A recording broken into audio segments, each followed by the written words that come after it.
I'm here to talk about something incredibly important: the power of getting involved, the importance of working together, and how each of us here and online can be part of building a movement for lasting change and paving the path forward. Let's get my slides going. I will have the privilege and pleasure of introducing Emma in just a second. So, as you all know, what makes FTD especially challenging is that it's still not widely recognized, especially among medical professionals. Families navigating this disease often feel isolated, unsupported, and overwhelmed. They're facing enormous emotional, financial, and logistical challenges, and they're doing it in the shadows. But that's where AFTD comes in. We exist to change that. We offer information, resources, support, and advocacy to everyone impacted by FTD. We fund cutting research, as you've heard. We drive policy change, and we're working every day to make sure that no one faces FTD alone. But we can't and we don't do it on our own. We do it with all of you. Every person in this room or watching virtually has the potential to help transform the future for people living with FTD. So maybe you're asking yourselves, what can I do? How can I get involved? I know you've heard of the various ways probably throughout the last 2 days, but I'm gonna walk through a few key ways right now. Number one, you can sign up to become an AFTD volunteer. Whether you're supporting a local awareness event, leading a support group, hosting a fundraiser, or simply sharing your story, your time and your voice do matter. Volunteers here at AFTD are at the heart of our work, and we do make sure that you're supported every step of the way. Raising awareness in your community. Something as simple as just starting a conversation with your neighbor, a distant family member, a friend, can have a ripple effect. You can also distribute educational materials or use your social media platform to share facts about FTD, because every person you educate brings us closer to earlier diagnoses and better understanding. Sign up to be an advocate, my favorite one. So we are building momentum right now on Capitol Hill and in state legislatures across the country. And we need passionate advocates to help us push for funding, better services, and healthcare policies that recognize the unique needs of people living with FTD. And I can assure you, you do not need any political experience whatsoever, just a willingness to share your story and raise your voice. And you can become an advocate online, so please visit theaftd.org. And finally, you could fundraise or donate. Research takes resources, so does support for caregivers, our helpline services, and education. Hosting a fundraiser, whether big or small, or making a recurring gift, helps us sustain and grow this crucial work. No matter your skill set, your background, your availability, there is a place for you in this movement. And when we talk about building a movement, we're not just talking about numbers. We're talking about action, impact. This is more than just advocacy or support. It's about changing the entire landscape for FTD. It's about making sure primary care doctors recognize the symptoms. It's about getting families access to the resources they need when they need them.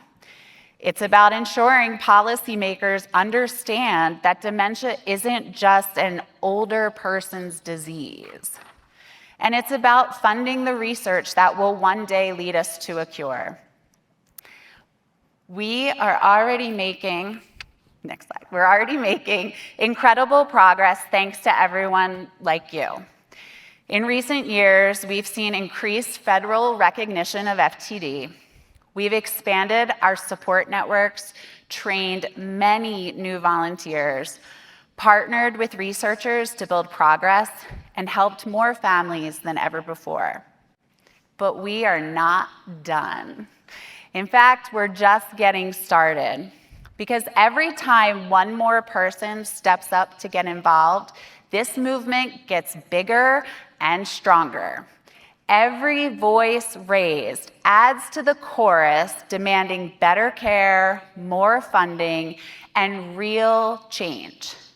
And every connection made reminds someone that they are not alone.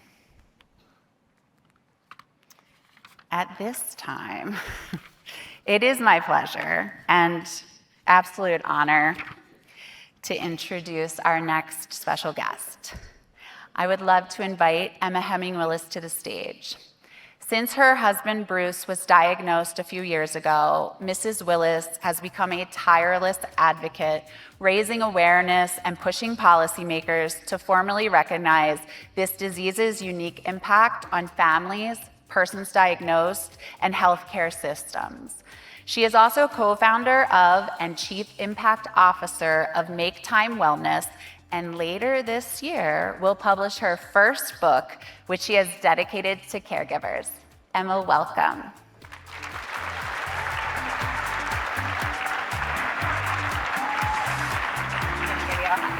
Thank you.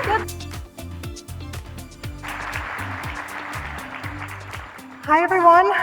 I am thrilled to help FTD, AFTD. Sorry, I'm so nervous. Can I start again? Hi, everyone. I am thrilled to help AFTD wrap up this incredible day and see so many of you here in person and tuning in online. This is my second AFTD education conference, and I'll be honest, I know how emotionally exhausting these days can be, but I truly hope you're leaving with a little more understanding of FTD than when you walked in.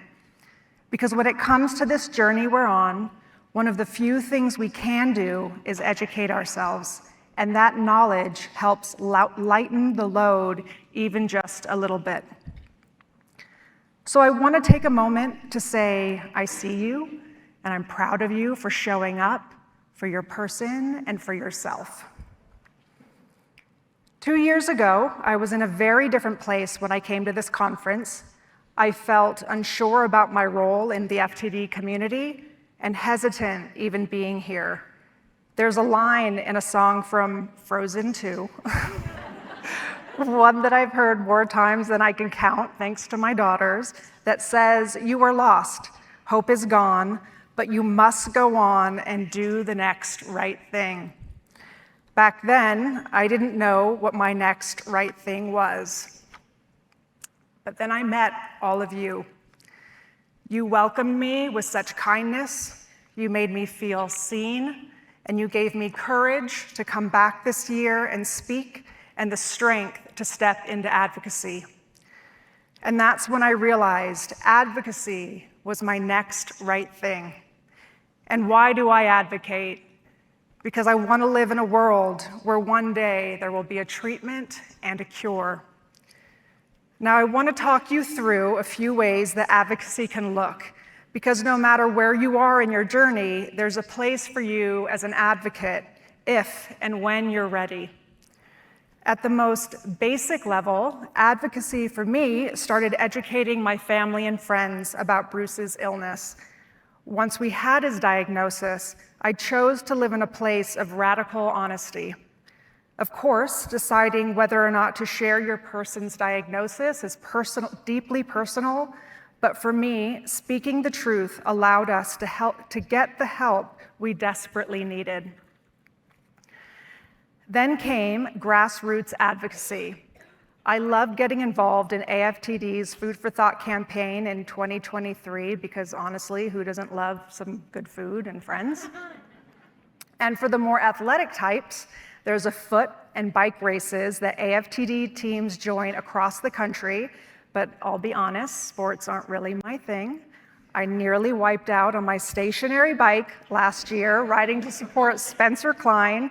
It was so dusty and I had to like clean it off, and let's just say I'm better supporting and cheering from the sidelines. Where I feel most at home is online advocacy. Social media has become the quickest and most direct way for me to connect with other FTD families. It's also been such a great tool for me to educate and raise public awareness. I love that the AFTD makes space for this work with campaigns like With Love in February and FTD Awareness Week in September.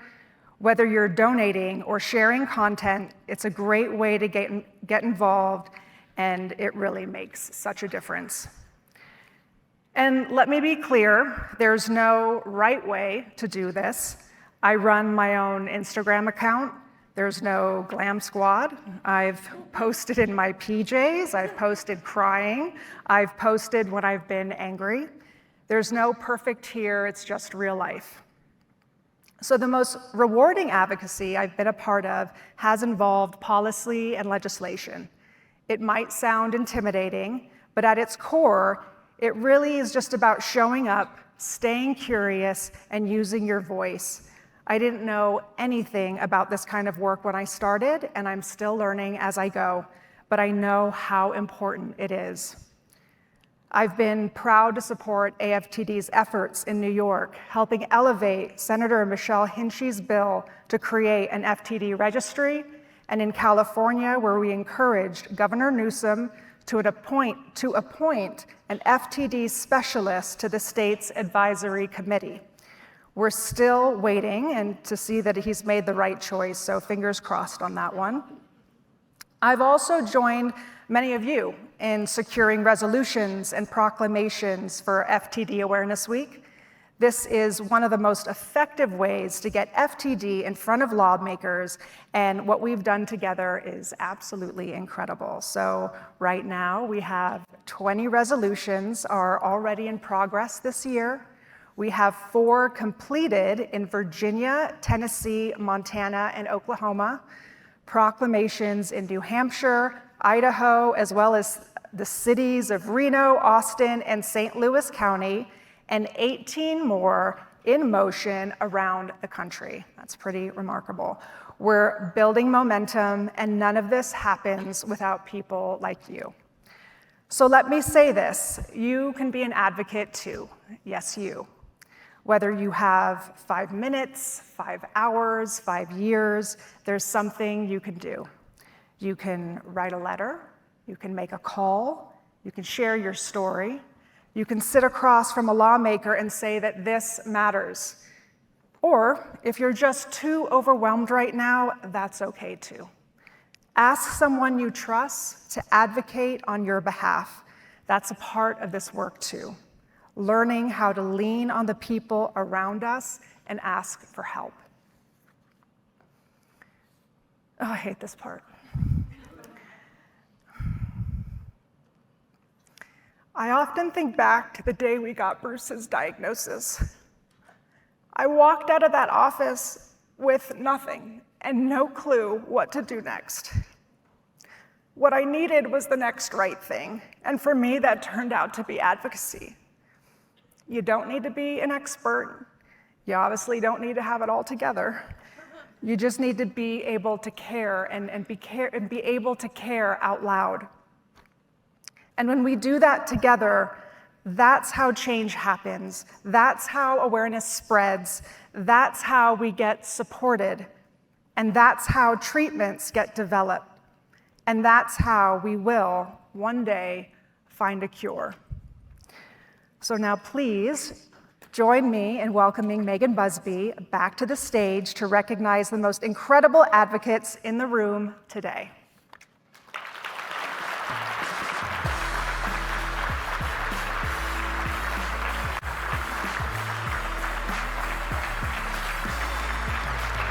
So good. Do I go here? Yeah, just stand right here. Oh my God. Look at that standing ovation.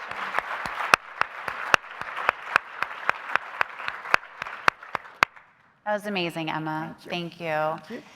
And just as Emma already queued it up, we want to see and hear from some of our other wonderful volunteers and advocates, and we have a little video to showcase them.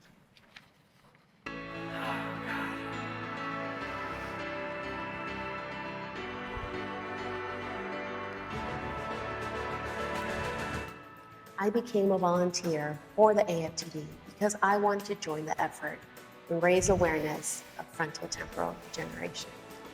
The largest metro area in the state of Alabama didn't have a support group, and I want families to know they're not alone. To speak to lawmakers nationally and in the state of Virginia about the importance of the awareness of FTD. I volunteer because of all the help that they provided for myself and my wife Maria as she was going through her journey.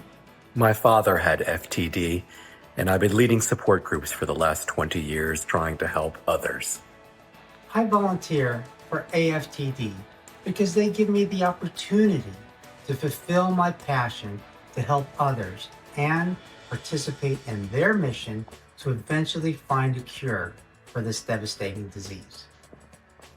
I volunteer to help spread awareness and to help raise funds to end FTD.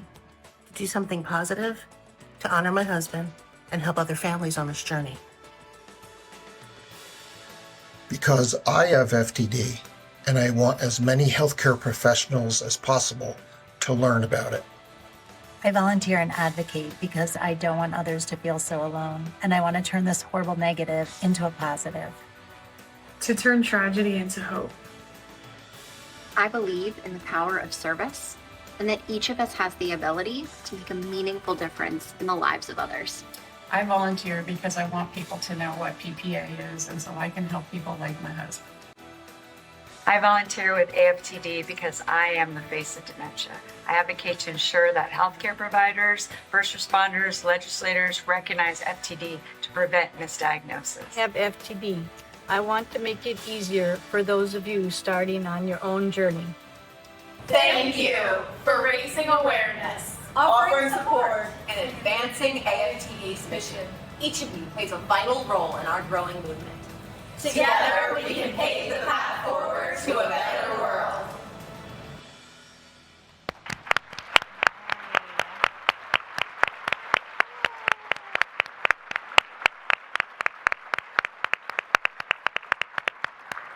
So wonderful to see so many and hear from so many AFTD volunteers and advocates. And now we want to invite all of you, if you haven't already, to take that next step. Visit our website, sign up to volunteer, attend an event, share your story, find your way to plug in. Because movements aren't built by organizations, they're built by people, including everyone here in this room and everyone virtual. So you're all a part of this movement. And we are so happy to have you here all together. So if I could have the AFTD staff and board members stand up. You are part of this movement. Woo! Can I stick my I don't think our things are it's on. working. Are they? It's on. Is it working? I think it's on. Hello? All right, go ahead. Please keep standing. Okay, just making sure these mics are working. Okay, Yeah. great. If you are an AFTD ambassador, please stand up.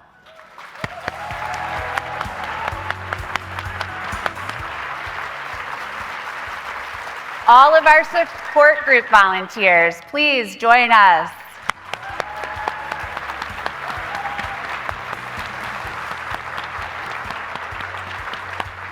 Everyone here who is diagnosed with FTD and able to, please stand up. Woo!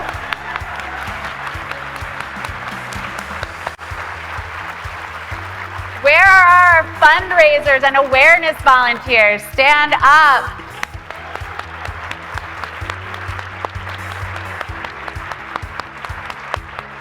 Anyone who last year or this year has secured an awareness proclamation or resolution, please stand up.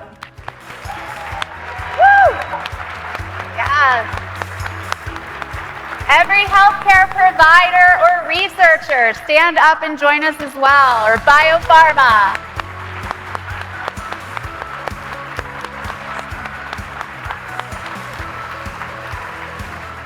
we? Where are we? Anyone who has donated to the AFTD, please rise. Yeah. Woo!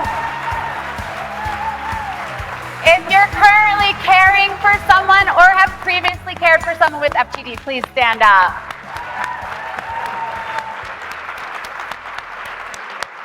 Anyone who has attended an AFTD education conference, including this one, please join us. Yeah. Woo! Take a look around you. Together, we're changing lives. Together, we are building a movement. And together, we are paving a path forward where FTD is no longer a diagnosis. Right. Thank you all.